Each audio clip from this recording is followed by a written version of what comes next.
Hi everyone, Abi Daré here. I've got your questions in front of me on the screen. I'm going to be reading them out and I'll do my best to answer them. So the first question says, your descriptions are amazing. Thank you. From Aduni's home to her marital home to the house and alleyways where she tries to hide from her father. Have you been to those kinds of villages? Short answer is yes, I have. Growing up, my mother traveled quite often, and these will be journeys that she would take by road. And sometimes I'll get to go with her. And as we journey through Nigeria, we'll drive through some of these villages. And I'll be quite fascinated by the beauty that I came across, the beauty of nature, the beauty of the people there, how simple their lives seemed, and just how free from the hustle and bustle that was the city that I grew up in, which is Lagos. And so I think that fascination started from my childhood. But when I got to write Aduni's story, and I found out through research that many of the children that were made came from villages and from more impoverished backgrounds, I wanted to reflect that in the story. And so I did a little bit more research by watching some videos and trying to refresh my memory on what I'd seen growing up. Thank you. Next question says, how important was it to use such an authentic voice for Aduni?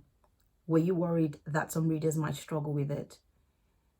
It was important for me to have an authentic voice in this character because many of the mates that I knew growing up had their own way of navigating English language. And so in coming to write the story, I realized very quickly that writing it in standard English would just not cut it for me.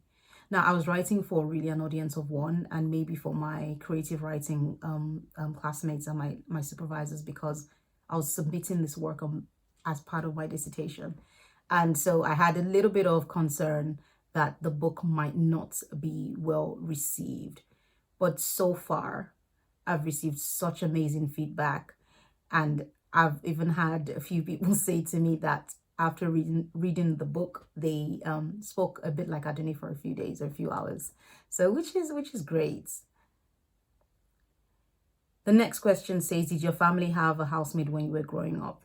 Yes, my family had housemaids when I was growing up, and the neighborhood where I lived in, practically every family had a maid.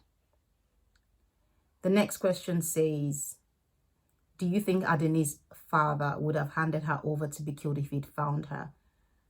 I would like to think that he wouldn't have done that. I think that he was ignorant in many ways, and he'd made many mistakes in some of the decisions that he took.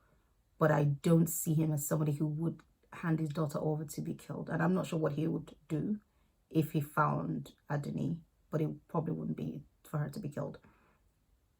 The next question says, towards the end, there's insight into Big Madam's situation, which goes some way in explaining why she's so awful. Did you want us to feel sympathy for her? What I was trying to do with that character was to show that I believe, and Aduni believes, that not everyone is all bad. That for majority of people that lash out in certain ways, it's because there is a lot of pain within them. And sometimes we need to maybe listen a little bit to them to try and understand where that pain is coming from. Certainly Aduni as a character doesn't judge anyone. She takes everyone as she meets them and she makes her decisions and believes that there's some good. And so I wanted to maybe show a nuanced view of Big Madam and to show that she's capable of being kind, if I could use that word. The next question says, is there a downside to such an amazing debut novel? How are you going to follow this? Wow, I think that all of this was completely unexpected.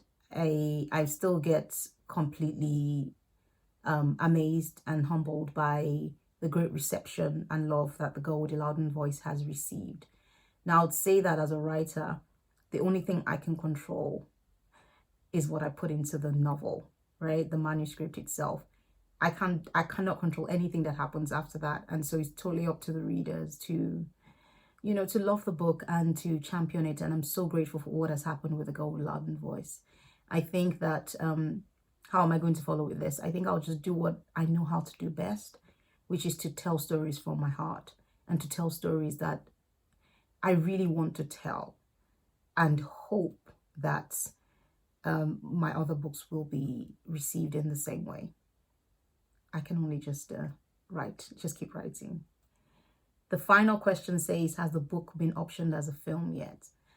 Not at the moment. I would be the first to scream when that happens. It will be such an amazing thing to see Aduni on screen and just to hear her sing. It'll be wonderful. Thank you so much for sending your questions through once again. I've had a wonderful time answering them, and I do hope to get to meet you all at some point when all of this is over. Take care. Bye.